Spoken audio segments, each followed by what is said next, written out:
Biden White House diplomacy has slowed down Chinese efforts to expand its military power and espionage around the world, according to Secretary of State Antony Blinken on Monday. I can't get into every step that we've taken, but the strategy begins with diplomacy. We've engaged governments that are considering hosting PRC bases at high levels. We've exchanged information with them. Our experts assess that our diplomatic efforts have slowed down this effort by the PRC.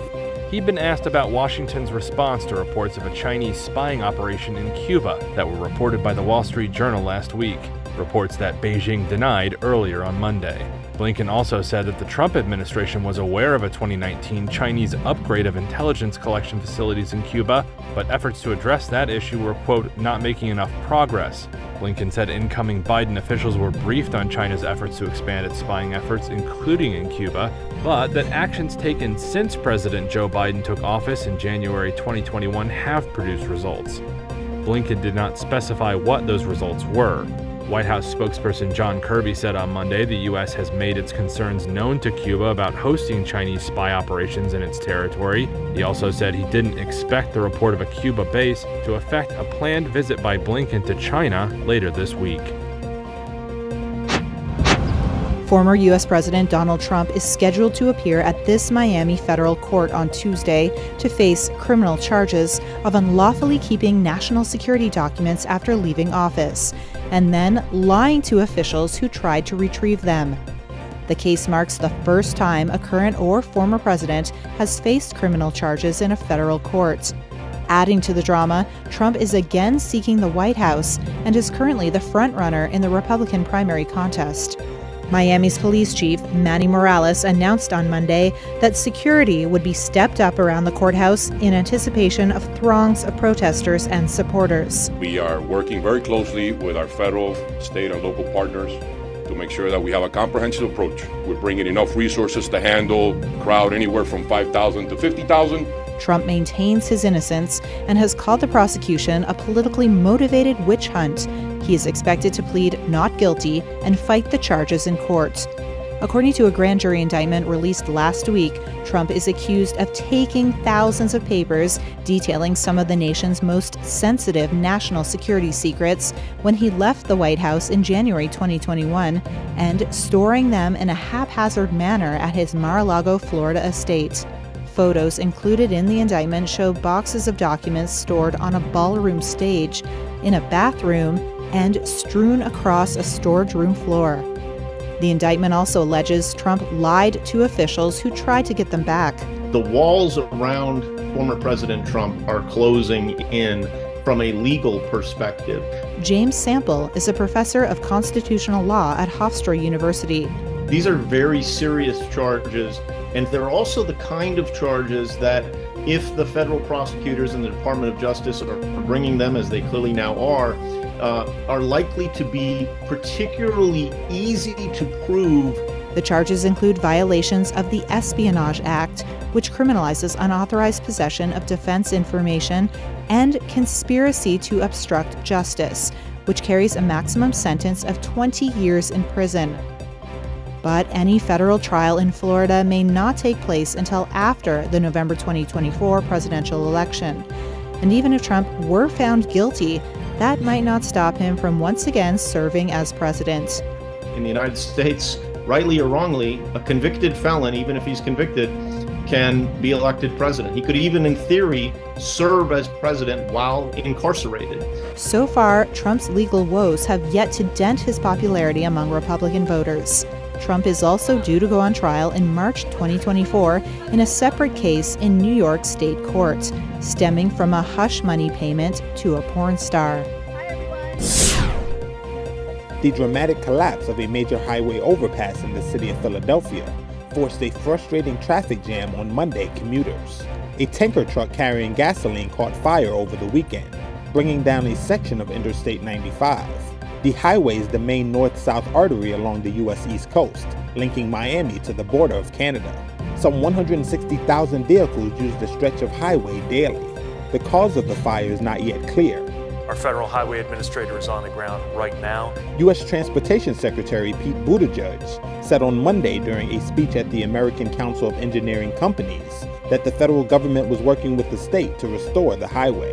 People of Philadelphia, the Pennsylvania DOT, and the entire region affected by this will have the full support of the United States Department of Transportation for as long as it takes to get that restored to normal.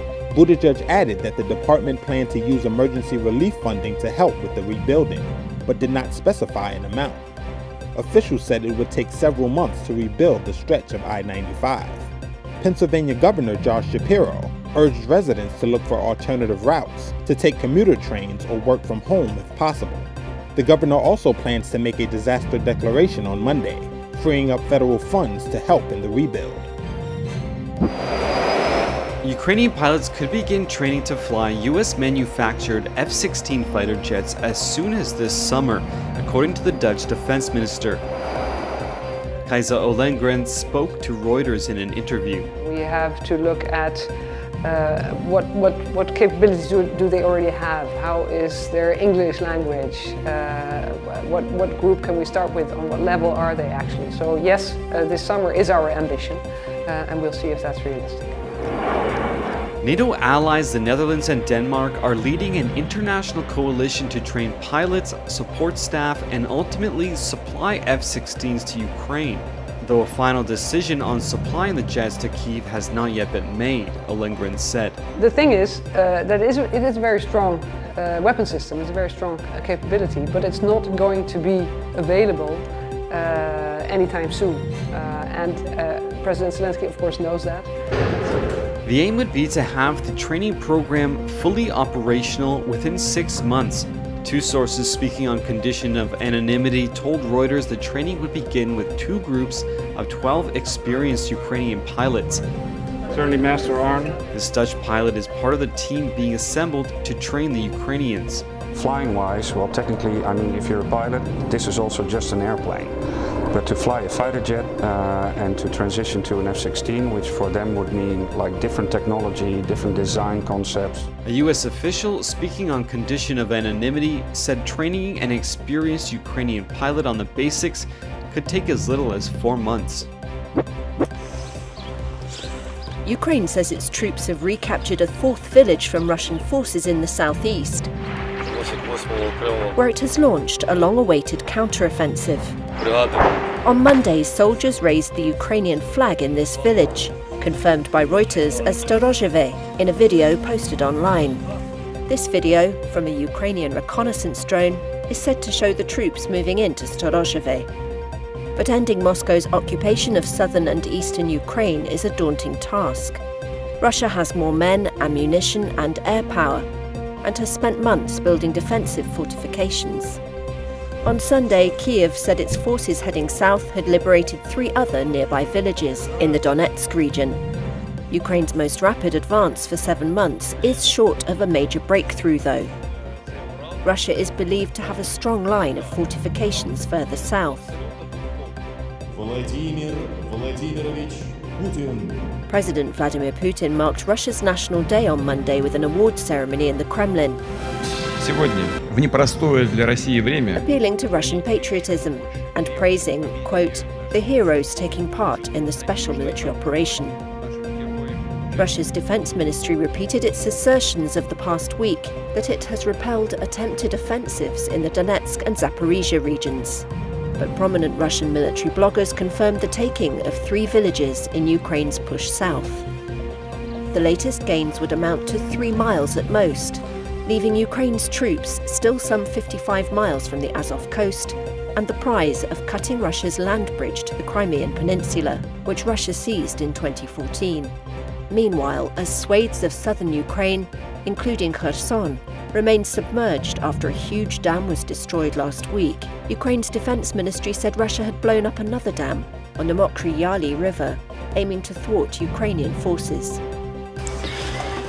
Some Western military analysts say it is too early to draw conclusions about how the counteroffensive is going, and the skirmishes so far may show Ukraine is still testing Russian defenses.